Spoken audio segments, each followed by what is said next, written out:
हमारे पास ज़्यादातर मरीज जो आते हैं वो दर्द होने के बाद आते हैं। दर्द होने के बाद आ रहे हैं, इसका अर्थ ये है कि उनके दांतों में जो भी इन्फेक्शन है वह दांतों की नसों तक पहुंच चुका है। यदि इन्फेक्शन नसों तक पहुंच गया है तो हमें नसों का उपचार करना पड़ेगा। नसों का उपचार जिसको हम root canal treatment, RCT treatment बोलते हैं आम भाषा में। मैं doctor Ravi Goyal, orthodontist, dentofacial orthopedic from Chhattisgarh dental hospital. आपने मेरे से जो पूछा कि ज़्यादातर केस में हम लोग रूट कनाल क्यों प्रीफर करते हैं। बेसिकली दांतों में दर्द है, इसका मतलब हमारे मुंह में जो दांत है उसके आसपास कौन कौन से स्ट्रक्चर है, एनाटॉमिकल स्ट्रक्चर है। दांत है, मसूड़े हैं, हड्डी है, उसके आसपास में मांसपेशियां हैं, कुछ नसें हैं, कुछ ब्लड वेसल है। टोटल मिला के हमारे दांतों के आसपास इर्द गिर्द इतनी प्रकार की चीज़ें हैं। ज़्यादातर केस में दांतों में सड़न के कीड़े होते हैं जिसका प्रिवलेंस रेट करीब करीब 70 से 80% तक है। अगर हम हमारे छत्तीसगढ़ की बात करें, शुरुआती तौर पे जब सड़न के कीड़े होते हैं तो दांतों के ऊपरी सतह इनेमल पोर्शन में होते हैं जिसमें मरीज को कुछ भी पता नहीं चलता सिवाय खाना फंसने के। जब भी आप किसी पर्सन से मिले जो बोल रहा है मेरे दांतों में दर्द है, तो उससे हिस्ट्री लेना, जैसे हम लोग हिस्ट्री लेते हैं कि ये दर्द कितने दिनों से है। पेशेंट आम तौर पे बोलता है कि दर्द 4 या 5 दिनों से है। फिर हम उससे पूछते हैं कि इसमें इसके पहले क्या खाना फंसता था, तो ज़्यादातर केसेस में मरीज का जवाब देता है हाँ पहले खाना फंसता था। फिर उसके बाद क्या हुआ, खाना फंसता था, आपने इग्नोर किया, हाँ मैं काड़ी से निकाल लेता था या खाने को ब्रश करके निकाल लेता था। उसके बाद उसको माइल्ड सेंसिटिविटी शुरू होती है। इसका अर्थ यह है कि सड़न के कीड़े इनेमल पोर्शन, जो हमारे दांत है वो 3 लेयर से मिलके बने होते हैं। ऊपर का जो हिस्सा है वो इनेमल का, उसके बाद में डेंटिन, और सबसे आखिरी में जो कोर होता है वो पल्प एरिया होता है। जो पल्प एरिया है उसमें हमारी ब्लड वेसल और नर्व्स रहती है।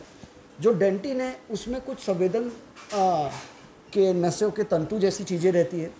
तो जब सड़न के कीड़े ऊपरी सतह इनेमल में रहते हैं तो पेशेंट एसिम्प्टोमेटिक रहता है, पेशेंट को तकलीफ़ नहीं होती। उसकी कंप्लेंट मुख्यतः खाना फंसने की रहती है। उसको वो इग्नोर करता है काफ़ी समय तक, लगभग महीने 2 महीने इग्नोर करता है।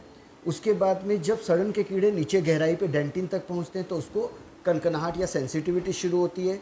ज़्यादातर केस में ठंडे और मीठे खाने के प्रति उसको कनकनाहट होती है। जब उसको कनकनाहट होती है तो फिर वो कुछ होम रेमेडी यूज़ करता है, जैसे कि वो उधर से खाना चबाना बंद कर दे, एक्सट्रीम टेम्परेचर अवॉइड कर दे, जैसे आइसक्रीम खाने से झंझनाहट हो रही है, आइसक्रीम खाना बंद कर दो।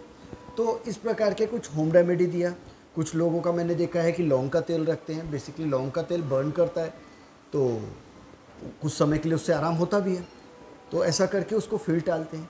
सड़न के कीड़े धीरे धीरे इनेमल से होते हुए डेंटिन और डेंटिन को पार करके पल्प तक पहुंचता है। जब सड़न के कीड़े पल्प तक पहुंचते हैं तब हमारे को दर्द शुरू होता है।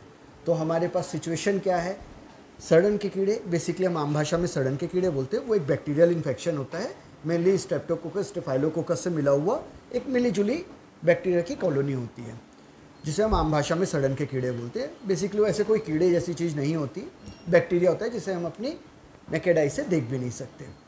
अब पेशेंट आया है दर्द में, इसका अर्थ ये है कि सड़न के कीड़े दांतों की नसों तक पहुंच चुके हैं, तो हमें डेफिनेटली नसों का उपचार करना पड़ेगा, मतलब रूट कनाल ट्रीटमेंट करना पड़ेगा। यदि कई लो ग्रेड इन्फेक्शन होते हैं जिसमें बहुत ज़्यादा दर्द नहीं रहता, पेशेंट उसको भी टालता है और धीरे धीरे वो पूरे दांतों की जड़ों तक पहुंच के दांतों की सतह को ख़त्म कर देते हैं, तब हमें दांत निकालना पड़ता है। तो ये सिचुएशन मुख्यतः हम लोग देखते हैं। इस वजह से चूँकि मरीज आने में देरी कर रहा है तो हमें पेशेंट को रूट कनाल ट्रीटमेंट या दांत निकालने के लिए एडवाइस करना पड़ रहा है। अगर वो समय पे आए तो उसे इन चीज़ों से बचाया जा सकता है। डेंटल ट्रीटमेंट बहुत आसान है यदि पेशेंट हर 6 महीने में अपनी एक डेंटल विजिट कराए। नॉर्मली इसको अवॉइड करता है। यदि आप स्वस्थ हैं तो आप सोचते हैं मैं डॉक्टर के पास क्यों जाऊं, जबकि मूलतः चीज़ ये है कि prevention is always better than cure. Go for the dentist, dental checkup in every 6 months to 1 year, and you can prevent this all the things.